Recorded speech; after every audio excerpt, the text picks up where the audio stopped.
João capítulo 13, versículo 34 e versículo 35.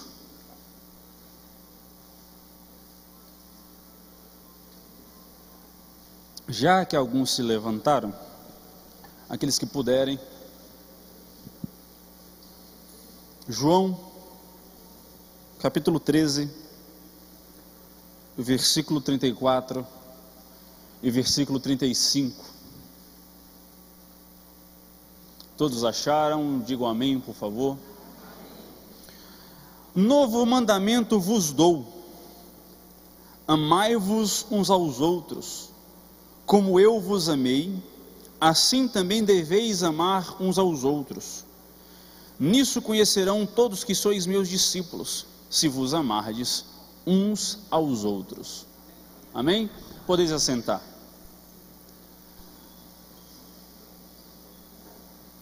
Gente, eu quero que você olhe agora para a pessoa que está ao seu lado, as duas que estão ao seu lado. Eu quero que você olhe, se possível, para a pessoa que está atrás de você. Eu quero que você olhe para a pessoa que está à sua frente. E eu quero que você se pergunte: eu amo essa pessoa? Ou ela é simplesmente um desconhecido que congrega na mesma igreja que você? Porque estamos aqui falando em nossos cultos, em nossas reuniões de liderança, em nossas reuniões de formação de líderes, na formação de obreiros, nas nossas mentorias, nas nossas escolas bíblicas, que nós estamos desenvolvendo a cada dia o querer de criar uma cultura nossa. Não criar uma cultura distinta de outras igrejas, mas vivermos uma cultura de fato cristã. Todas as mensagens aqui, de todos os pastores que estão aqui, nós falamos incessantemente o desejo de sermos conhecidos por amor a Deus, pelo amor ao próximo, pelo amor à palavra. Mas se apenas ficarmos em nossas palavras, ou apenas ficar somente nas palavras e não se tornar em prática, o desejo de cultura será apenas um desejo de termos uma cultura, mas nunca viveremos uma cultura de fato.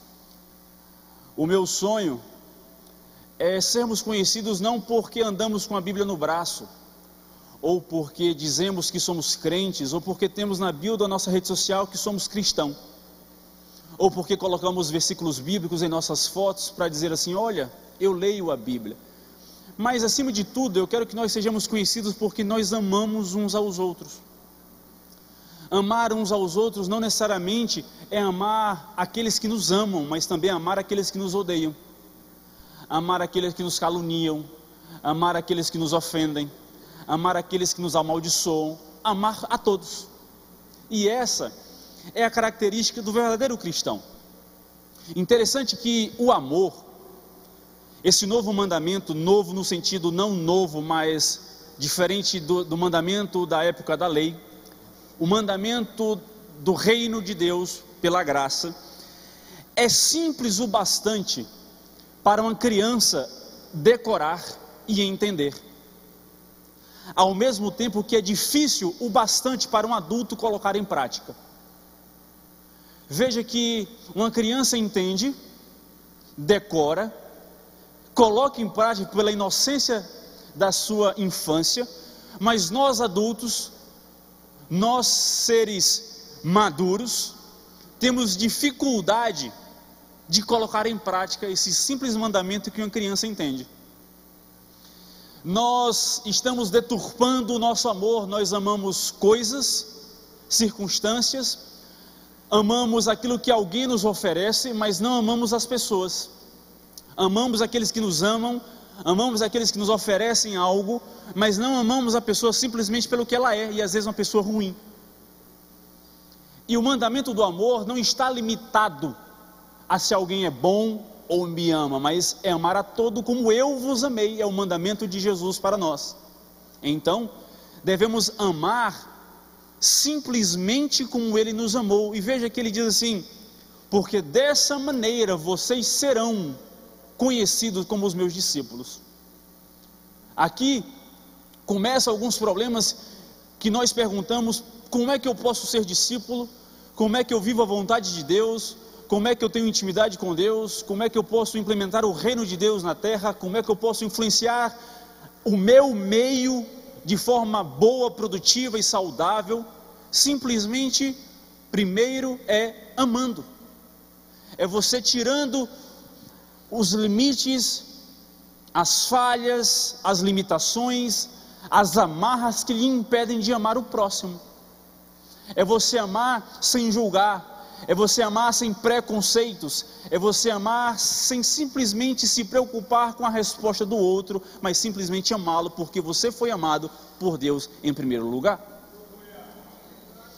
Esse é um assunto que para mim é um assunto bem difícil, porque nós temos um conceito pré-estabelecido sobre o que é o amor.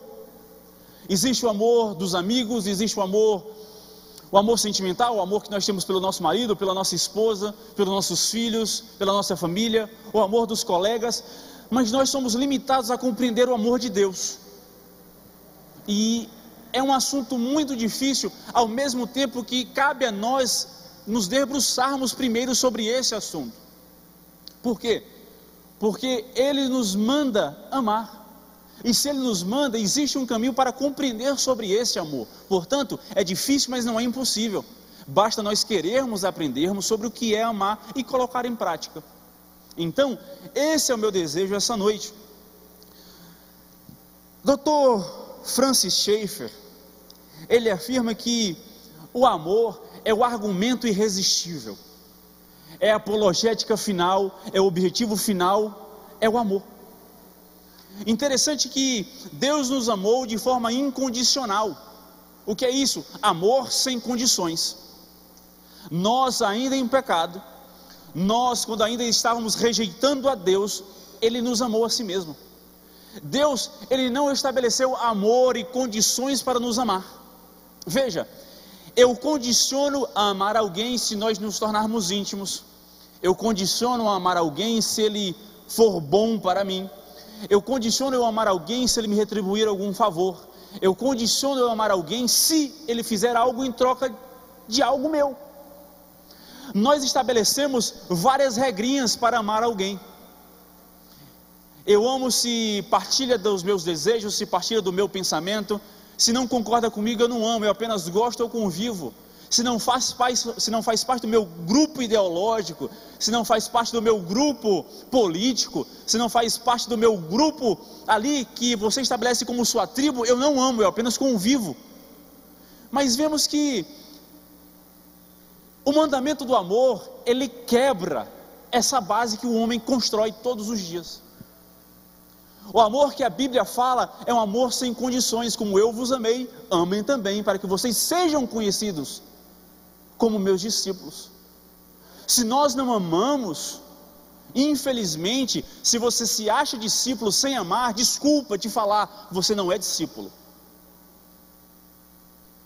Você não está imitando o Mestre Jesus. Jesus, ele sentou com todos, amou a todos e abraçou a todos, mesmo não abrindo mão da sua vontade, do seu objetivo na terra. Então, Jesus não fala que você deva abrir mão do que você é, do que você pensa, mas é apesar do que você é, apesar do que você pensa, apesar do que você constrói e entende como deve ser a humanidade, você deve amar aqueles que pensam o contrário de você.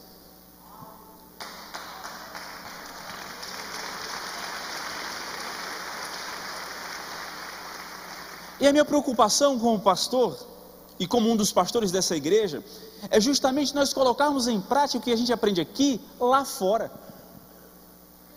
Porque estamos vivendo um tempo muito complicado, em que a igreja precisa se estabelecer nos seus princípios e valores, sabendo que vai ser perseguida por isso, ao mesmo tempo em que se estabelecendo como igreja na terra, sendo perseguida, ainda assim deve amar aqueles que perseguem. Veja bem, a igreja precisa amar aqueles que nos perseguem. Abre a sua rede social, não agora porque é hora da palavra, mas veja,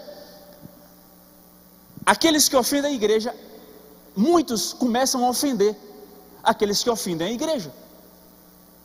Porque a igreja diz isso, então eu não concordo, então você não presta para vir para a igreja, porque você pensa diferente da igreja. Aqueles estão perseguindo a igreja, nós estamos nos virando contra eles, e aí? Essa não é a missão da igreja. A missão da igreja não é perseguir. A missão da igreja na terra é amar, invadir o inferno, mas amar a todos que estão na terra. Veja, eu quero que você saia daqui pensando nos seus atos de amor com o seu próximo. Então vamos seguir. 1 Coríntios, Paulo fala, no versículo 11 ao 13, que quando eu era menino, falava como menino, sentia como menino, pensava como menino. Quando eu cheguei a ser homem, veja, existe agora uma maturidade em Paulo.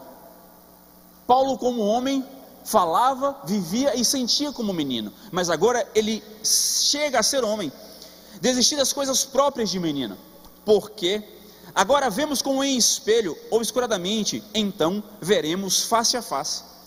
Agora conheço em parte, então conhecerei também como sou conhecido. Agora, pois, permanecem a fé, a esperança e o amor, e o maior destes três é o amor.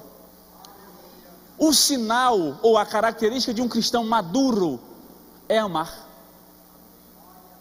Tem muito crente com 30, 40, 50 anos de igreja que ainda se sente como menino, fala como menino e vive como menino porque não sabe amar. E aqui a gente estabelece uma diferença sobre aqueles novos convertidos que amam todo mundo e os velhos que ficam sentados resmungando porque o crente novo ama todo mundo e você não ama. É justamente porque o novo convertido já amadureceu, enquanto você está reclamando, vivendo como menino. Entenda que amar é um sinal, é uma característica daqueles que são maduros em sua caminhada cristã. A gente ora, a gente jejua, a gente busca o batismo com o Espírito Santo, a gente busca avivamento, nós buscamos a sã doutrina, nós buscamos a palavra, mas esquecemos de amar. E nós vamos perceber que o amor é mais importante, por exemplo, do que o conhecimento. Paulo fala lá em Coríntios, capítulo 8, versículo 1 ao 3, assim, ó, no que se refere às coisas sagradas, sacrificadas a ídolos, reconhecemos que todos nós somos senhores do saber. Referente às coisas do mundo, todos nós sabemos alguma coisa, é o que Paulo está dizendo. O saber ensoberbece, mas o amor edifica. Portanto, o conhecimento demais sem amor precede a queda, a ruína ensoberbece, gera o ego inflado, mas o amor edifica. E Paulo continua: se alguém julga saber alguma coisa, com efeito não aprendeu ainda como convém saber. O que Paulo está dizendo é: se alguém acha que sabe alguma coisa, na verdade não sabe nada ainda. Paulo está dizendo isso porque lá na igreja de Coríntios tinha alguém, em outras versões vai dizer mais claramente, que tinha alguém caçando confusão na igreja. Confusão na igreja não é de hoje, não é do século 21, desde Paulo já tinha. Tinha alguém querendo julgar todo mundo sobre as coisas sacrificadas a ídolos, a comida, por exemplo. E esse que estava julgando que sabia de tudo, estava julgando aqueles gentios que estavam comendo comidas teoricamente sacrificadas a ídolos. E Paulo está dizendo: a esse que acha que sabe alguma coisa, diz para ele que ele não sabe nada ainda. Porque o saber demais ensoberbece, estava causando uma ruptura na igreja de Coríntio. Agora, trazendo para o nosso contexto aqui, quantos de nós sabemos, conhecemos ou somos a pessoa que acha que sabe demais e gera uma ruptura na igreja? Porque acha que sabe demais. Ah, porque eu sei, porque eu estudei, porque eu conheço, porque eu pesquisei, porque eu sou formado, porque meu currículo é. Mas sem amor, de nada serve.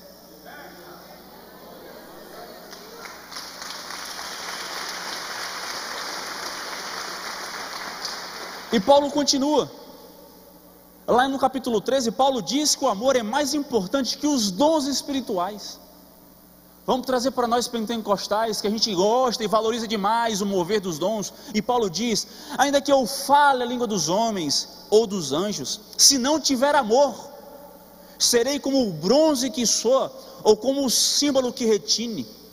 Ainda que eu tenha o dom de profetizar, e conheça todos os mistérios e toda a ciência, ainda que eu tenha tamanha fé, a ponto de transportar os montes, se não tiver amor, nada serei.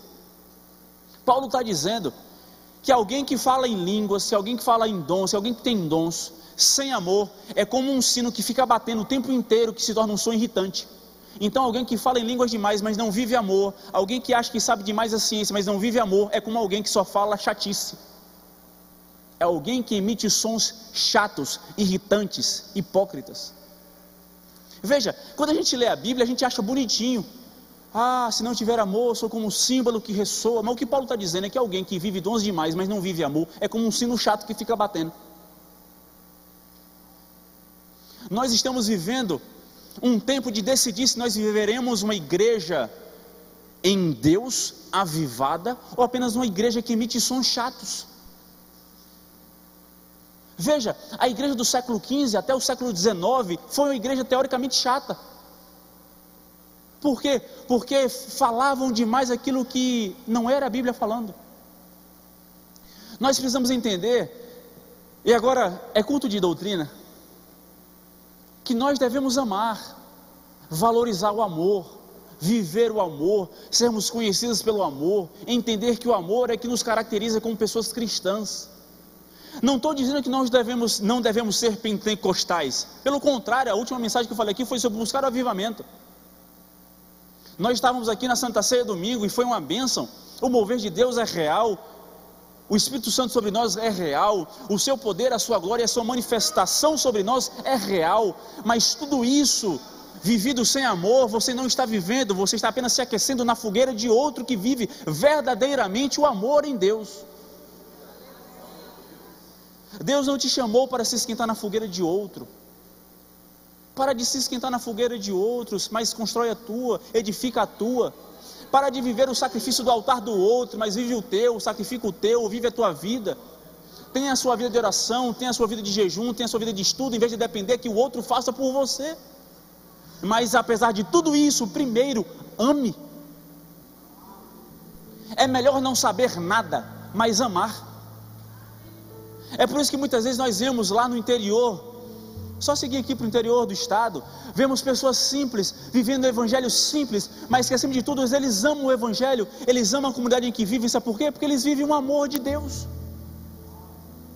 Eu até citei uma certa feita, e vou repetir, eu escutei um pastor que visitou Marrocos, e ele falou, quando ele chegou naquela igreja em Casablanca, ele perguntou assim: pastor de Casablanca, qual é a doutrina que você segue? Qual é a doutrina teológica que você segue? Qual é o pensador que você segue? Calvino, Lutero, John Wesley? E ele falou assim: quem são esses? Aí o pastor falou assim, o pastor brasileiro: mas como assim, quem são esses? Esses são os precursores, esses são aqueles que desenvolveram a doutrina do evangelho. Não sei quem é não. E o pastor de Casablanca falou assim: o que a gente vive, e abriu a Bíblia, é Jesus, é esse aqui. A gente busca cumprir aquele que está aqui na Bíblia. A gente não fica buscando, seguindo homens. Sabe por quê? Porque homens são falhos, porque homens são pecaminosos, porque homens são limitados, porque homens não entendem o que é amar sem condições. Portanto, quando a gente segue a doutrina dos homens, nós somos falhos, nós somos limitados, nós não aprenderemos o amor de Deus, porque estamos ouvindo de homens, quando na verdade devemos ouvir de Deus. Não viva o amor de Deus que o homem prega, mas viva o amor de Deus porque Deus é por você, porque antes de nós merecermos, Ele já havia morto, já havia colocado seu Filho para morrer por mim e por você.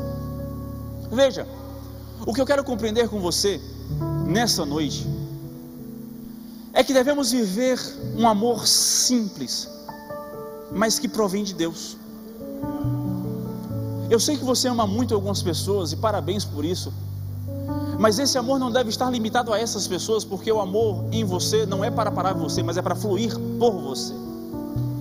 Você não é parede, você é canal, você é ponte, você transporta o amor de Deus a outras pessoas que não conhecem ou que não foram alcançadas por esse amor ainda. É o amor que nos constrange, é o amor que faz com que a gente fique sem saber como reagir, porque Deus nos ama tanto. É sem saber o que fazer sem o amor de Deus, é entender assim: Senhor, eu não sou nada, eu não faço nada, eu não sou ninguém, eu não sei o que fazer. Quer ver? É um exemplo muito simples e pequeno comparado, mas quando eu venho para a igreja, por exemplo, sem Gabriela, eu fico sem saber o que fazer. Às vezes eu olho para o lado e me perco. Por quê? Porque eu estou acostumado a estar com ela. O amor de Deus tem que ser muito mais do que isso. Nós não podemos saber como viver sem o amor de Deus. Se você acha que sabe viver sem Deus, você não sabe viver. Existem coisas que preenchem teoricamente, temporariamente a nossa vida. Pecados, o preenchimento da carne, os desejos carnais, aquilo que nos preenche teoricamente naqueles segundos. Mas ei, isso passa. Todo mundo aqui sabe em sua consciência aquilo que teoricamente te preenche de forma temporária. E por mais legal, bom que seja, esse amor não te preenche em sua vida completa. Ela não te completa, somente o amor de Deus.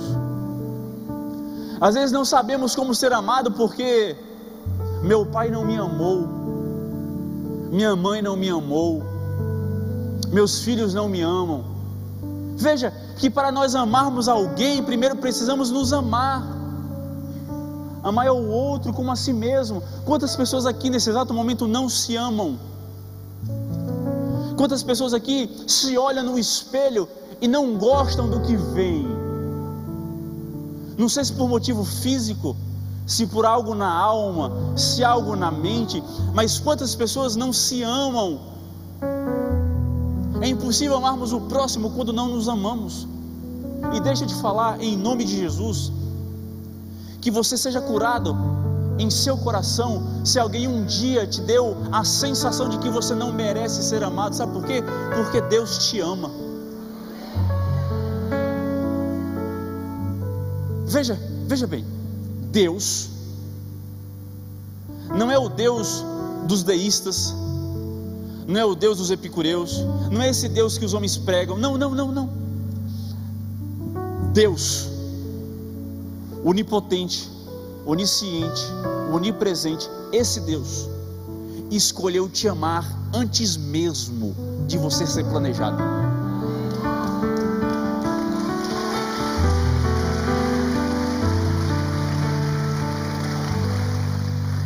A gente vive uma geração muito doentia. Somos a geração com mais acesso à internet e informação, com mais acesso à tecnologia, com mais acesso às coisas, com mais acesso ao conhecimento, com mais acesso ao trabalho, com mais acesso a pessoas, a circunstâncias, mas somos a geração mais depressiva, mais suicida, mais doente, porque temos acesso a tudo, mas não vivemos o amor. Nós estamos perdendo o acesso ao amor, porque não sabemos viver mais o amor. Por mais simples que pareça o que eu esteja falando, é a pura verdade. Pense bem, os mais velhos, veja como era há 30, 40 anos atrás, como era mais simples você conviver com os seus vizinhos, como era mais simples você ter a segurança dos teus filhos viverem na rua, brincando, porque quem ama não quer fazer mal ao próximo.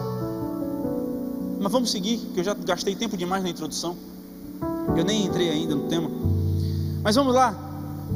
Lucas capítulo 10, versículo 17, Jesus fala: a isto ele respondeu: amarás o Senhor o teu Deus de todo o teu coração, de toda a tua alma, de todas as tuas forças, de todo o teu entendimento, e amarás o teu próximo como a ti mesmo. Gente, amar ao próximo é o requisito mínimo, é o piso do amor, é amar ao próximo como a si mesmo. Só que o que é que a gente aprendeu? Olho por olho, dente por dente, pé por pé, cotovelo por cotovelo, mão por mão, o que eu sofro eu faço. É assim que a gente aprendeu. Foi injusto comigo, eu vou ser injusto com você. Foi grosso comigo, eu vou ser grosso com você. Foi mal educado comigo, eu vou ser mal educado com você. Só que o Evangelho de Jesus nos dá um tapa na cara. Quer ver? Lucas capítulo 6, se você puder abrir ou escrever. Lucas capítulo 6, 27 a 31, Jesus diz: digo-vos, porém, Lucas 6, 27 a 31, digo-vos, porém, a vós outros que me ouvis, amai os vossos inimigos, fazei o bem aos que vos odeiam, bendizei aos que vos maldizem, orai pelos que vos caluniam, ao que te bate numa face, oferece-lhe também a outra, e ao que tirar a tua capa, deixa-o levar também a túnica. dá a todo o que te pede. Se alguém levar o que é teu, não entres em demanda. Como quereis que os homens vos façam, assim fazei-o vós também. Ó, que texto mais difícil de ser colocado em prática. Jesus estabelece 4 características para o cristão: amar teu inimigo, fazer bem a quem te faz mal, abençoar quem te amaldiçoa e orar por quem te calunia. Quem aqui faz isso? Eu não vou levantar minha mão porque eu estou tentando dia após dia. É um leão por dia, 3 antas e 5 jegues passando todo dia me impedindo. Porque, gente, veja bem, é amar o teu inimigo. Imagine hoje à noite você ajoelhar e, em vez de orar por você, você orar por quem te amaldiçoa. Coloque a lista dos nomes de quem você sabe que falou mal de você e te amaldiçoou e comece a orar por ela. Mas não é orar da boca para fora não, é orar com a força da alma. A quem te fez mal, faz bem. A quem te amaldiçoa, abençoa. Aí Jesus fala: a quem te dá um tapa na cara, vira outro. Tapa aqui não é tapa não, é soco no maxilar, é ó, na queixada. É tomar no queixo, apagar, levantar e dizer assim: dá outra, porque eu não vou retribuir. Como assim? A gente baiano de Feira de Santana, tomar um soco na cara, pai e mãe com amor e carinho, olha para o lado aqui, ó, seu filho lindo está aqui te esperando, cheio de amor, aos seus braços. Tá bom? Deus abençoe. Veja, aí Jesus diz: aquele que te pega a capa, entrega também a túnica. Sabe o que é isso? Aquele que te pega a vestimenta de cima, entrega também a de baixo. Se for necessário, fica nu, mas entrega.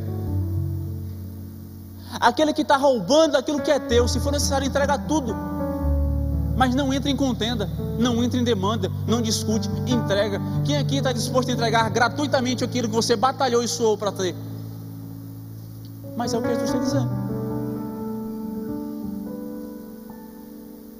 Veja bem, imagine amar a esse ponto. É por isso que eu estou dizendo que amar é difícil, porque você ama tanto a sua esposa e a seu marido, mas tem dia que você dorme brigado e não deveria. Você dorme emburrado. Tem uns que dizem assim: não queria nem ter casado. Sabe por quê? Porque às vezes a pessoa que está ao teu lado é chata mesmo. É chato mesmo. Mas imagine você amar com toda a sua força da sua vida quem te odeia. Eu acho isso incrível, gente.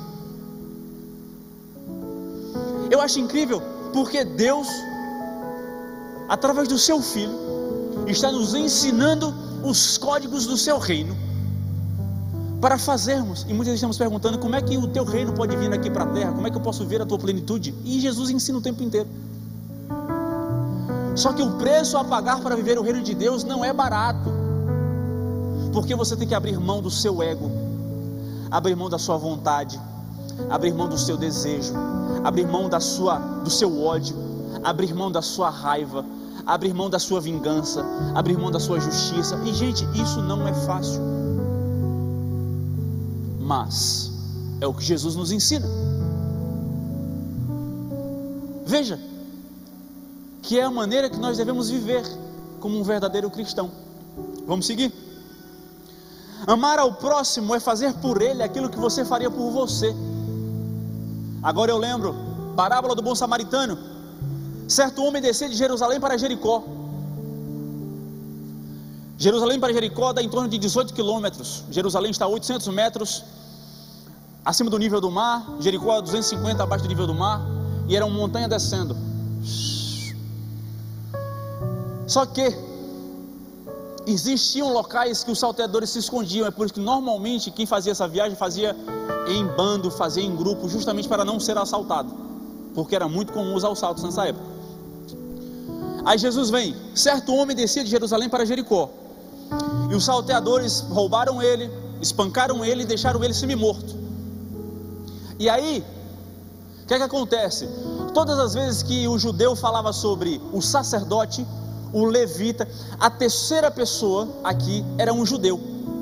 Automaticamente, toda vez que um judeu falava essa sequência de 3 pessoas, sacerdote, levita, o terceiro era judeu. Aí Jesus vem, desceu um sacerdote. Sacerdote aqui é o pastor. Vamos fazer uma comparação para que todos entendam. O líder religioso da época descia, viu o judeu, aquele que era mesmo que ele, que estava semi-morto, e passou distante. Aí descia um levita, aqueles que trabalhavam no templo, aqueles que trabalham na igreja, aqueles que trabalhavam na ordem e decência do culto. Viu também esse que estava semi-morto e passou distante. Todos esperavam que Jesus falasse sobre um judeu. Jesus vem, mas desceu um samaritano. Ei, samaritano era a pior raça para o judeu. Aonde o samaritano lavava o rosto, o judeu não lavava os pés. Imagine que onde alguém lavava o rosto, o judeu não lavava os pés, por tão ruim que o judeu achava a raça de samaritanos. Desceu um samaritano e viu aquele que estava semi-morto, e desceu do cavalo e tratou e limpou, colocou sobre o cavalo, se colocou no mesmo risco de ser assaltado e espancado por outros salteadores, porque o risco era o mesmo. Ele fez a leitura que o sacerdote e o levita fez. O sacerdote não desceu do cavalo, não necessariamente porque ele era ruim, mas porque ele não queria se colocar no mesmo perigo que aquele tinha se colocado. Não vou descer, porque eu posso ser assaltado e espancado também. O levita a mesma coisa, mas o samaritano fez por ele aquilo que ele queria que fizessem por ele. Então o nosso papel como cristão é se comportar como samaritano, é fazer pelo outro o que queremos que façam por nós. Só que não é fazer pelo outro depois que fazem por nós, é fazer pelo outro o que queremos que façam conosco. Então a sua atitude é em primeiro lugar. Você trata bem porque você quer ser tratado bem, você ama porque você quer ser amado, você é educado porque você quer que sejam educados com você, você é bom porque você quer que pessoas sejam boas com você, você é abençoado e abençoa porque você quer que pessoas abençoem você. Só que o que o mestre achava, o que estava perguntando a Jesus sobre o próximo, é que próximo para ele era um substantivo, alguém ou objeto a quem devemos obrigação. É isso que todos acham que próximo é, alguém a quem eu devo algum favor ou obrigação. Jesus estabelece outra coisa: o próximo não é o outro, o próximo sou eu. Você não é próximo de alguém, não é próximo de você, você que é próximo de alguém. Jesus estabelece o que é o próximo. Você não espera ser ajudado, você não espera ser retribuído, você não espera a favor. Você é o próximo daquele que precisa de um próximo. E deixa eu te falar, talvez você vai ser o próximo que o outro odeia. Estamos vivendo uma geração de ideologias, e é com todo cuidado que eu falo isso, que nós não somos amados, mas talvez em algum momento, se nós confiamos na palavra de Deus, nós precisaremos estar preparados e precisaremos ser maduros o suficiente para sermos os próximos daqueles que nos odeiam. Veja, a igreja precisa estar preparada para pessoas de diversos tipos, de diversas maneiras, de diversos status, de diversas circunstâncias, de diversas formas psicológicas, mentais, físicas, que nós julgamos de alguma forma nós precisamos estar preparados para sermos próximos para essas pessoas. Ser igreja, ser cristão, é ser próximo, independente de quem seja o outro. Eu preciso que nós aprendamos isso, porque eu já vi aqui na igreja alguém chegar bêbado e às vezes as pessoas se afastarem, e a gente não sabe a circunstância porque aquela pessoa estava bêbada. Não sei quem estava aqui na última vez que eu preguei. Vocês viram um rapaz que passou aqui na frente? Perdido, vocês lembram? Ele estava bêbado e drogado. Ele tinha saído do lar de recuperação. Sabe por que ele veio para cá? Porque a última lembrança que ele tinha de estar sóbrio foi que ele aceitou Jesus aqui e casou no casamento coletivo nesse endereço. Ele não veio para cá para bagunçar, para atrapalhar o culto. Ele veio para cá porque na última lembrança que ele estava sóbrio é que ele estava aqui na igreja. E ele veio para esse endereço sem saber o que estava, mas ele sabia que aqui era um lugar que ele conhecia de algum motivo. Estava bêbado, drogado, separado, fugido do lar de recuperação. As pessoas que levantaram deram destino, graças a Deus, a ele. Mas veja, a igreja precisa estar preparada para receber todo tipo de pessoa e receber bem, independente da forma que ela esteja, porque não sabemos como é que está a alma dessas pessoas.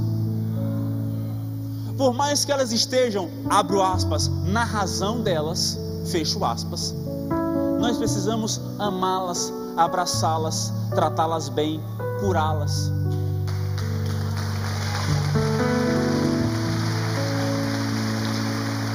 A gente diz muito, é um jargão do crente, que igreja é igual ao hospital. O hospital trata doenças físicas, a igreja trata doenças da alma. Só que muita gente não se estabelece como enfermeiros, como médicos, se trata como uma pessoa que apedreja também. Aqui é hospital, não é cemitério que enterra quem está precisando, não. Só que tem crente que confunde, acha que é coveiro. E eu e você não somos diferentes de outras pessoas. Somos pecadores, necessitados, falhos, limitados. E porque você está aqui, não te faz alguém perfeito, te faz alguém falho que encontrou o caminho de Cristo e está buscando a perfeição em Jesus.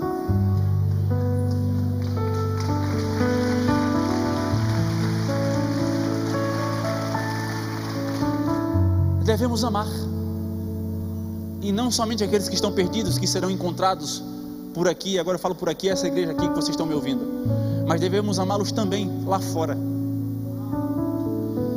Vejo muita gente em rede social respondendo, achando que está levantando o estandarte do evangelho no Instagram. Há controvérsias.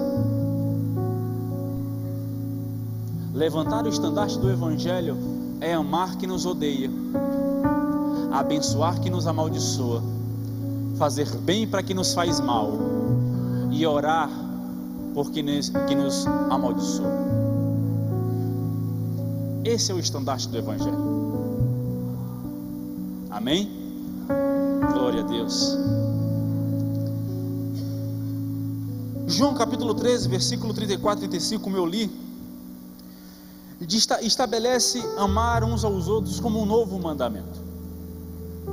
E veja, esse mandamento em Cristo é o maior exemplo que podemos ter como exemplo para estabelecermos com os outros. Se você ter um homem como exemplo, ou uma mulher, um ser humano qualquer, veja bem, em algum momento ela vai falhar, ele vai falhar, e automaticamente pessoas que estão estabelecidas em homens e mulheres falham também. É por isso que Efésios capítulo 2, versículo 20, estabelece Jesus Cristo como nossa pedra fundamental, como nossa pedra angular, como nossa coluna de sustentação. O que é isso? Jesus, ele é perfeito. Jesus, ele não falha. Portanto, se Jesus não falha, nossa base não falha. Quando nós colocamos sobre nossa base homens e mulheres, nossa base quebra, balança, titubeia. E ter Jesus como exemplo é muito bom, porque é um amor perfeito. Ele fala: ame-os como eu vos amei.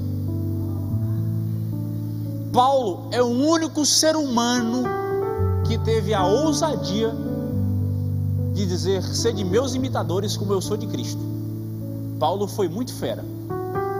Louvado seja Deus pela vida de Paulo. Mas eu e você não somos Paulo. Vamos amar uns aos outros como Jesus nos amou.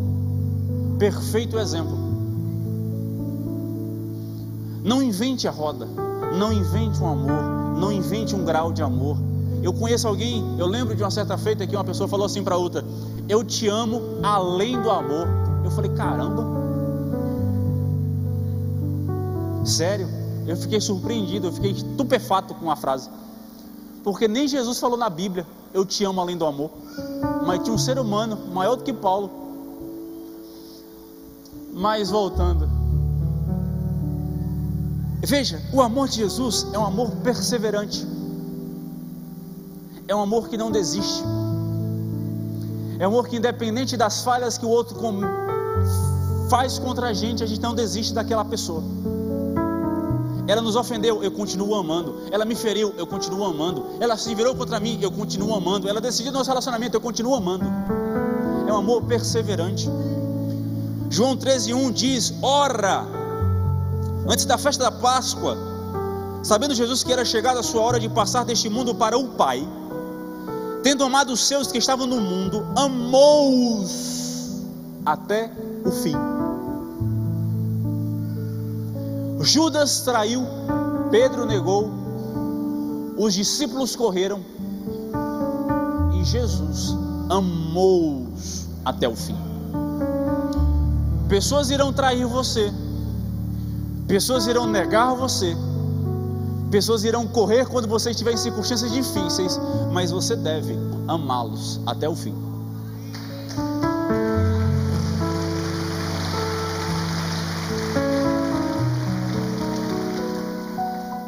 Eu quero que você pense nas pessoas que já te traíram. Você deve amá-las. É muito difícil falar sobre isso, porque antes de falar para vocês, eu falo para mim. Paizão, mãezona, com todo amor e carinho, seu filho já foi encontrado e deu um baile na mãe.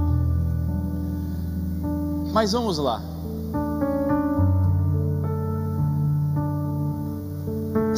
Amar quem te traiu. A gente se esforça muito para amar quem nos ama. Imagina o esforço que leva a amar quem nos trai. Existem cicatrizes em você, existem feridas abertas em você, existem traumas em você que foram abertos por pessoas que te traíram. Não sei se traiu, existem diversos níveis de traição e cada um conhece a forma que foi traído. Por mais ruim que seja, eu estou te falando como sacerdote, através da palavra de Deus, devemos amar também essas pessoas. Muito de nossas vidas está limitada, está emperrada, as engrenagens não estão rodando e girando com perfeição. Não é porque você não está com vontade, não é porque Deus não te abençoou, é porque você tem algum ponto da sua vida que você ainda não liberou. Existem pontos que não foram liberados ainda em sua vida, e depende disso para algumas coisas serem consertadas em sua vida. Vai para casa com essa parte, não com essa parte, mas com a mensagem inteira, mas agora trazendo esse recorte. Pede a Deus graça e misericórdia para você amar quem te traiu, amar quem te abandonou. Pessoas aqui foram abandonadas por pais, abandonadas por mães, que não quer nem ver a cor, nem pintado de ouro. Deixa eu te falar em nome de Jesus. Jesus não fala para você conviver com essas pessoas. Jesus não fala para você ser íntimo dessas pessoas, porque o amor não precisa de intimidade. amor não precisa de intimidade. Eu conheço alguém que diz que eu amo a todos e gosto de poucos, mas o amor está além disso. Ame também aquele ou aquela que te abandonou. Pode ser alguém que foi abandonado recentemente, pode ser alguém que já morreu, mas te abandonou em sua vida e você não liberou perdão. A pessoa já morreu há muito tempo, mas você está aqui, ó. A pessoa já está enterrada há muito tempo, mas você também está enterrada junto com ela, justamente porque você não liberou perdão. Você não ama porque a pessoa merece, você ama porque Jesus te amou. A gente precisa entender isso. Nós amamos não é porque o outro nos ama, nós amamos porque Jesus nos amou primeiro. Tá bom? Não estabeleça condições para você amar alguém, porque Jesus não estabeleceu condições para te amar. Mas vamos seguir. O amor, em seu perfeito exemplo, é um amor humilde. Jesus, lá em João 13, 4, 5, levantou-se da ceia, tirou a vestimenta de cima, tomando uma toalha, cingiu-se com ela. Depois, deitou água na bacia e passou a lavar os pés aos discípulos e a enxugar-lhes com a toalha com que estava cingido. Jesus, o mestre dos mestres, o mestre do amor, o rei dos reis, aquele que se fez carne para morrer por nós e vencer a morte e descer ao inferno e tomar as chaves e resgatar a minha vida e a sua. Antes disso tudo, antes do ato físico de morrer, na última ceia, ele tirou a sua túnica, colocou uma toalha em sua cintura e começou a lavar os pés daqueles homens pecadores. Eu tenho certeza que esses homens não lavariam os pés uns dos outros, porque cada um cuidava dos seus pés, cada um cuidava da sua vida, cada um cuidava da sua purificação. Ninguém ia ser humilde o suficiente para lavar o pé do outro. Não. Estavam discutindo quem era o maior discípulo, uma hora dessa. Ei, quem será que vai ser o maior? Eu? Não, vai ser eu. É igual a mãe. Ei, Jesus, eu tenho um pedido para o Senhor. Eu quero que os meus filhos sentem na tua direita e o outro na tua esquerda. Mas ninguém queria pedir para Jesus: ei, Jesus, que eu quero que seja humilde igual o Senhor, eu quero lavar os pés de todo mundo. Ninguém queria pedir a Jesus: Senhor, dos últimos, os últimos serão os primeiros. Ninguém queria descer o mais baixo nível, porque só lavava os pés do homem, as mulheres, as crianças e os escravos. As esposas lavavam os pés dos maridos, os filhos lavavam os pés dos pais ou os escravos. Mas agora é Jesus, o mestre, descendo ao nível de escravo e servindo. Nós vivemos esse amor humilde, de abrirmos mão do nosso status social, financeiro, curricular e ser humilde pelo outro. Pensa comigo. Vivemos esse amor humilde porque o amor de Jesus, o amor que nós devemos viver, é um amor humilde. Eu quero que você pense nisso. Vamos seguir, vou encerrar, prometo. O amor incondicional de Deus. O amor de Deus é incondicional. 1 João capítulo 4, versículo 16 diz: e nós conhecemos e cremos no amor de Deus, no amor que Deus tem por nós. Deus é amor, e aquele que permanece no amor, permanece em Deus, e Deus nele. Veja, nós cremos no amor de Deus. Quem aqui crê no amor de Deus? Levanta a mão, por favor. Pois é, para aqueles que estão no amor, esses estão em Deus e Deus neles. Falamos que nós somos morada de Deus no Espírito, e aqui está a condição de ser morada de Deus no Espírito: estar nele no amor. Veja que o amor, como eu falei no início, está sendo desmerecido. se tornando vulgar, barato, todo mundo ama todo mundo. Namoro há uma semana e amo, conheci ontem e amo. Não sei nem quem é e estou amando. Entrego a minha vida, entrego o meu corpo, entrego as minhas vontades, entrego os meus sonhos, entrego os meus planejamentos, entrego as minhas ideias. É um amor muito barato. Só que o amor de Deus é diferente.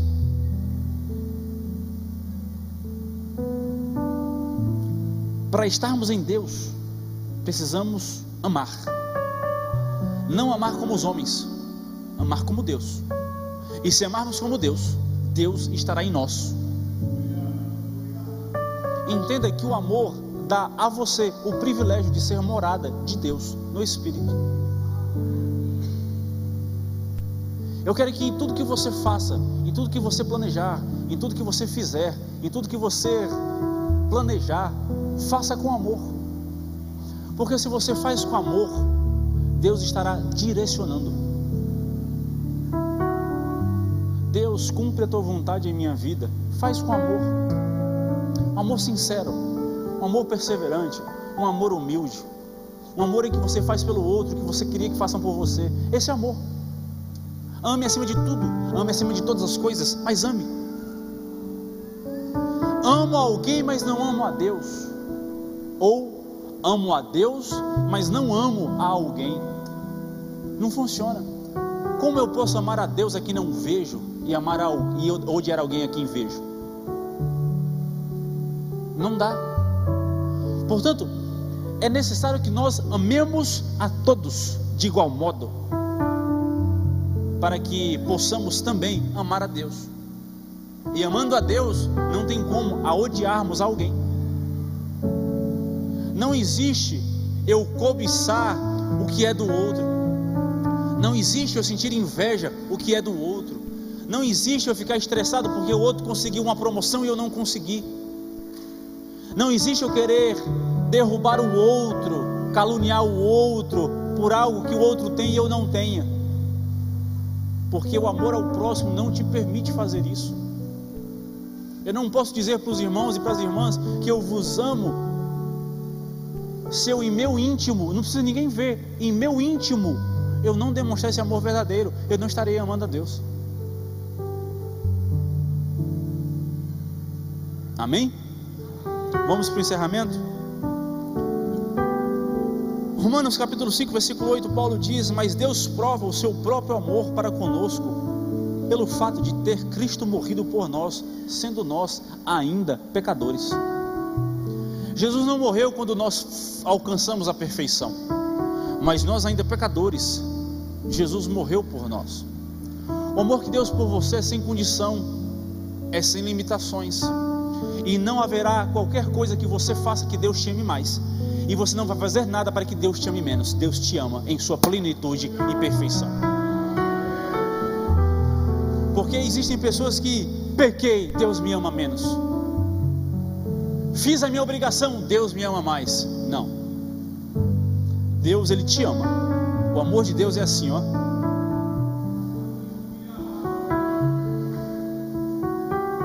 O meu e o seu até sobe e desce, sobe e desce. Mas o amor de Deus é tão constante quanto Ele, porque Deus é amor. Portanto, não há nada que você faça para que Deus te ame mais, e não há nada que você faça para que Deus te ame menos. Isso é muito importante entender, porque por maior que seja o buraco que você esteja, Ele está com as mãos estendidas para te tirar de lá, e te santificar, te purificar e te dar amor. Se coloca de pé. O Ministério ID já pode estar aqui, por favor.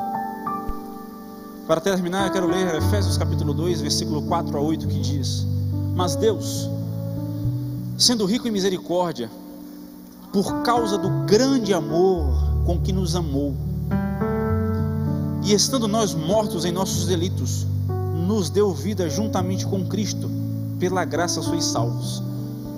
E juntamente com Ele nos ressuscitou e nos fez assentar nos lugares celestiais em Cristo Jesus, para mostrar nos séculos vindouros a suprema riqueza da sua graça em bondade para conosco, em Cristo Jesus, porque pela graça sois salvos, mediante a fé, e isso não vem de vós, é dom de Deus.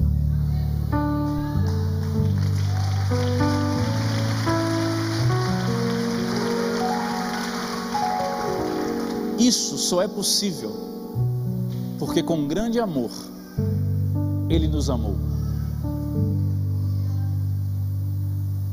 Não limite o amor de Deus por você. Uma vez eu fiz uma oração, alguns anos atrás. Alguns jovens se reuniam em oração lá no outro tempo, quando estávamos na Presidente Dutra.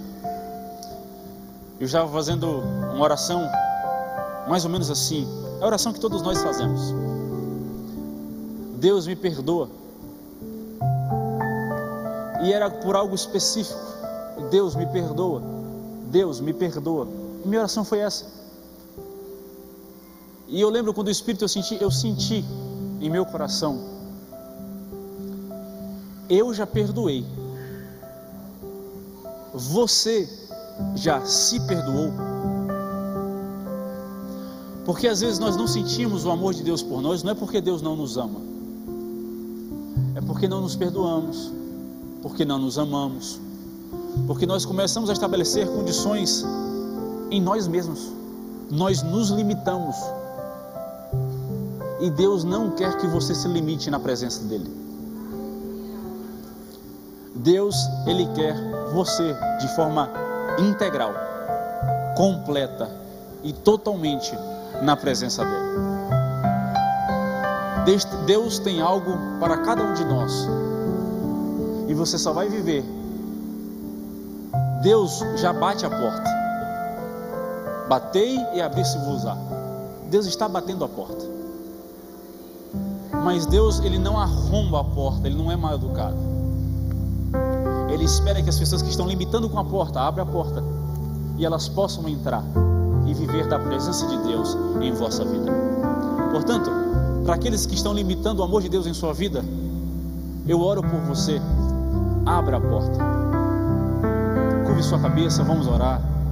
Senhor Deus Pai que está nos céus, em Tua presença nós estamos para Te louvar, para Te engrandecer e declarar que Tu és o nosso Deus, o nosso Senhor, Senhor da nossa vida, Senhor da nossa casa, Senhor daquilo que somos e temos.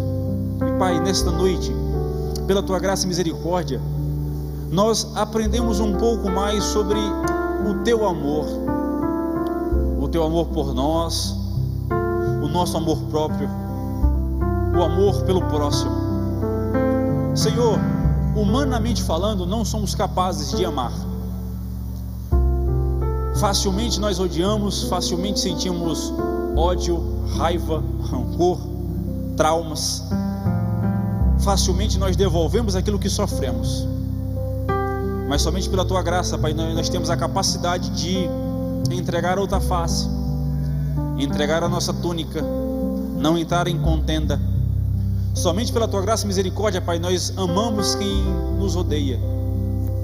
Somente pela Tua graça e misericórdia nós abençoamos quem nos amaldiçoa. Nós abençoamos, Pai, a quem nos pecou contra nós.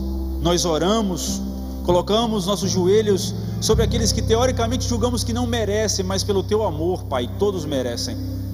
E nós só seremos capazes de fazer isso se o Senhor nos guiar, nos capacitar e nos guiar com a Tua poderosa mão. Então, Pai, nos permita Te pedir: ser conosco não somente esta noite ou nesse momento, mas ser conosco em nossa vida, em nosso caminhar, em nosso dia a dia, que possamos, Pai, não precisar do próximo, mas que estejamos aptos em sermos o próximo a quem precisar que sejamos o próximo. Assim Te louvamos e Te agradecemos em Teu nome. Amém.